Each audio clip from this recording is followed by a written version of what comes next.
self-sabotaging thought. And that just really triggered me to start looking into where am I being hard on myself, because when I'm hard on myself, I'm projecting out that energy into the world, which is affecting every point in space and time.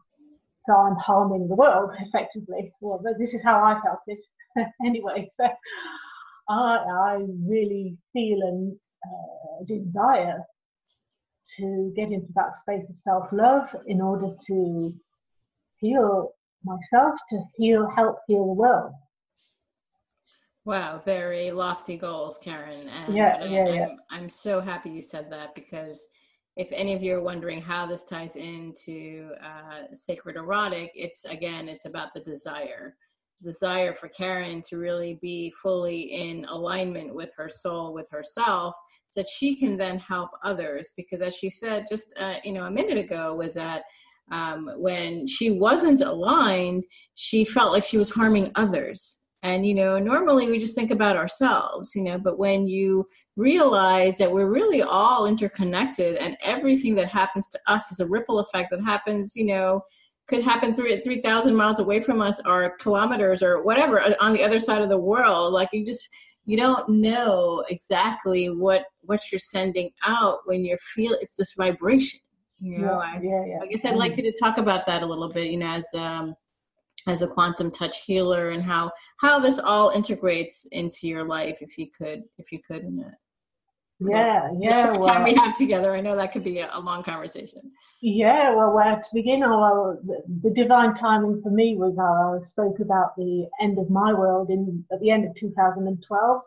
Or in December 2012, I magically found out about quantum touch, and I started the training. So I was going through all this chaos, and at the same time I was experiencing magic, because I started to learn how to run energy, and I started the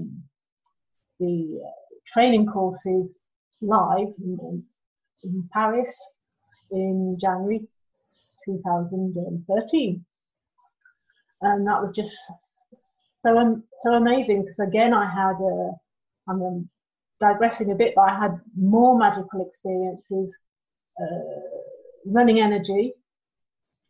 And the first workshop was absolutely amazing, because I couldn't feel energy before. I had no idea about energy. So that's something that's really shifted for me. And I was so in awe after the first day, after the first workshop. I thought, well, I'm going to practice this at home. This is amazing. And I started running the energy with my favorite technique, and my hands disappeared. And I thought, wow. I knew intellectually that we were just energy, but I hadn't actually experienced it in my physical life. And I thought, wow, this is amazing. But it sort of frightened me at the same time. I have that power to make my hands disappear. Wow. So I thought, shook my head, turned away. Am I imagining it? Turned back, still no hands. And then panic set in. What do I do with this? And wow. And when the panic started to set in about not knowing what to do with it, that's when my hands came back. And then, I sort of got in touch with other people who have experiences like that. There's another quantum touch practitioner, Deborah Gare, who shares her experience of disappearing legs, and she feels in this infinite space. So I'm thinking, okay, so with my disappearing hands and her disappearing legs, well, surely teleportation is for all of us. So to get back to your question, how does that tie in with, feeling this energy running through you? I just started a daily practice of running energy, placing my hands, lying down at bedtime, placing my hands on my stomach or on my body, and just running the energy and trying to feel into it. And more often than not, I could just feel my hands disappearing and molding into my body, as if they were going into the center of my body. And that is it's definitely what happens to me at times in a quantum touch healing session. You can just feel your hands going into other people's bodies, because as you come more energy and less matter, then you become more powerful. You can change things. You can play with it. It's absolutely amazing. So yes, having this daily practice of running energy, of feeling this beautiful flow of divine energy running through you, projecting it out to the world, getting into your heart space, feeling the heart energy. That quantum touch is a lot of heart energy, and just getting into a more loving space, and just loving every part of you, loving everything that is, knowing that whatever's projected out there is in fact a reflection of your inner world. And so whatever triggered me on the outside world, I don't like the look of that, or I don't like this, I was thinking, okay, well, which part of me have I not been able to look at? Because it's all unconscious, and there's no judgment or anything there. So, and it just enabled me to move forward with that. And I did all the sessions of quantum touch plus more, and I've become an access bar facilitator as well. Looked into other healing modalities, and just looked at, because it's just so beautiful. And when you can get into this space of realizing you create your reality, and you can just help people just by being your authentic self, and just being who you really are at every moment of the day, and just sharing whatever comes up for you at that moment. You're going to inspire people who are with you. Even if you think, I don't want to share that, but you're sharing it and people are going to thank you for it. Thank you so much for that, Karin. I want to reiterate that just being you, like just being present, your own presence in and of itself, authentically, really does make a difference. And you sometimes don't realize that. We as people, especially, in our day-to-day actions and reactions and responses, don't fully realize that. But just in silence with someone, just your energy alone can move mountains. Oh, exactly. Yeah.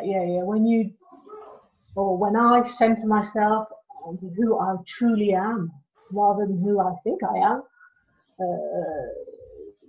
then it's just this beautiful space, and you can, raising your frequency and projecting out something that's so much more powerful and loving than the daily the chaos or whatever's going on in your life. It doesn't mean that I don't have problems or challenges rather in my life, because I do, but I just have a different perception of it, and I know it's all there working for me, and I can be grateful for it, and just look at it in a different way and know that it's not me, it's all happening for me. That's another really important point. I just want to re-emphasize that when we see things that are happening in our life, sometimes we feel like, and I have to be honest, I feel like that too. Like, oh my God, why is this happening to me? But, Karin's right. It's happening for you. You're meant to go through this experience. It's everything in your life, no matter how you want to view it in positive, negative terms, or just is. Things just are. And it's like you're going through a spiritual experience in a physical body. And once you view things like that, just as Karin said, your whole perspective on life changes. Exactly. And the universe never sends you something that you can't cope with. So you're a powerful creator, and life is there. Life loves you, and it's there because you are capable of getting over this and expanding into your new level of consciousness. Right. To open up to the miracles and the magic that are there just to unfold, but sometimes we're not ready for it. Yes, I think patience is definitely a virtue. It's something that I sometimes have challenges with, to be honest. Yeah, well, I bet we all.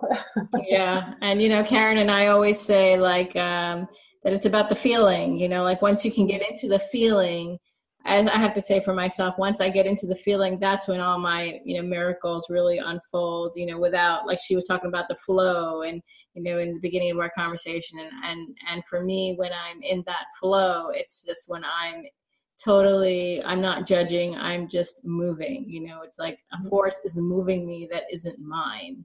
Yeah. And I feel like it's totally divine.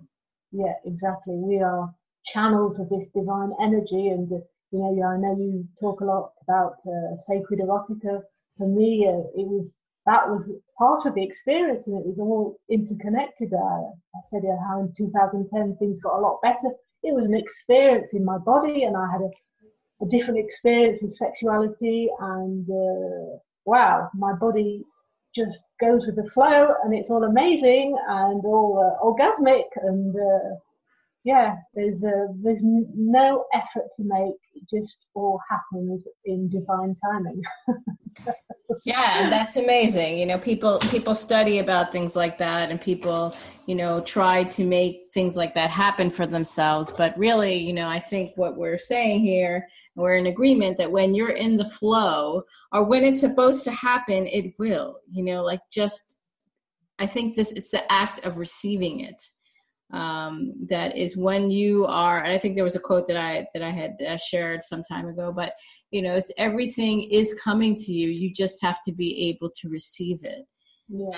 And I think that act of receiving, especially for women, or I know for me personally, it's something that I'm not used to being in the position to do. And the more I am in that receiving, or when I'm in meditation and I ask, what do I need to do? It's always about receiving. Yeah.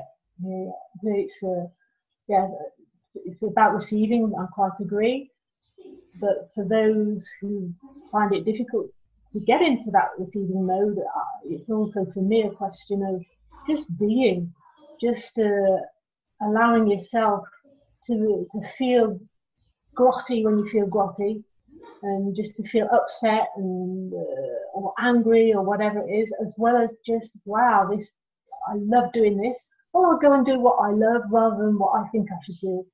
And if you do follow your joy, you follow what you love, and then you're increasing your frequency and you're projecting that out. So if everyone could be doing precisely what they love doing, what they what brings them so much joy, then the world will change.